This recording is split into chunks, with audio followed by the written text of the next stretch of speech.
قرآن حکیم میں اللہ رب العزت ارشاد فرما رہا ہے، کتب علیکم الصیام کما کتب علی الذین من قبلکم لعلکم تتقون۔ اے ایمان والو، تم پر رمضان کے روزے اسی طرح فرض کیے گئے جس طرح تم سے پہلی کی امتوں پر روزے فرض کیے گئے تھے، لعلکم تتقون، تاکہ تم روزہ رکھ کر تقوی شعار اور پرہیزگار بن جاؤ۔ تو اس آیت کریمہ سے بنیادی طور پر جو بات سمجھ میں آ رہی ہے وہ یہ ہے کہ روزے کا مقصد اور روزے کی غرض و غایت بندہ خدا کو متقی اور پرہیزگار بنانا ہے، گناہوں کے دلدل سے باہر نکال کر اس کے نامہ اعمال کو صاف ستھرا کرنا ہے۔ ہم اور آپ روزہ رکھ کر گناہ سے بچ رہے ہیں،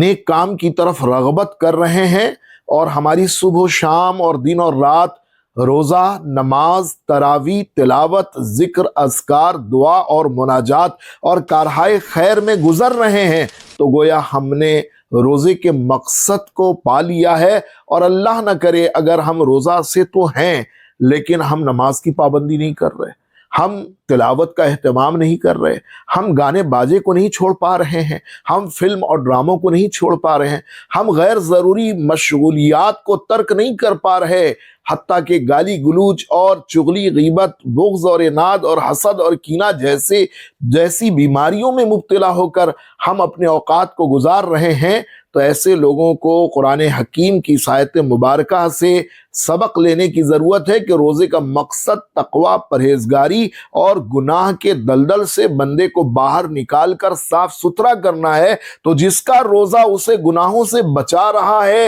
اور نیکیوں کی طرف اسے رغبت دلا رہا ہے، وہ اپنے مقصد روزہ میں کامیاب ہے۔ اور اللہ نہ کرے اگر کوئی روزہ رکھ کر بھی گناہ کو نہیں چھوڑ پا رہا ہے تو گویا اس نے روزے کے مقصد کو فراموش کر دیا ہے۔ تو فوری طور پر اسے اپنی اصلاح کی طرف توجہ دینی چاہیے، ورنہ رمضان کا مہینہ گزر جائے گا اور اسے خاطر خواہ کوئی نیکی اور کوئی اچھائی حاصل نہیں ہو پائے گی۔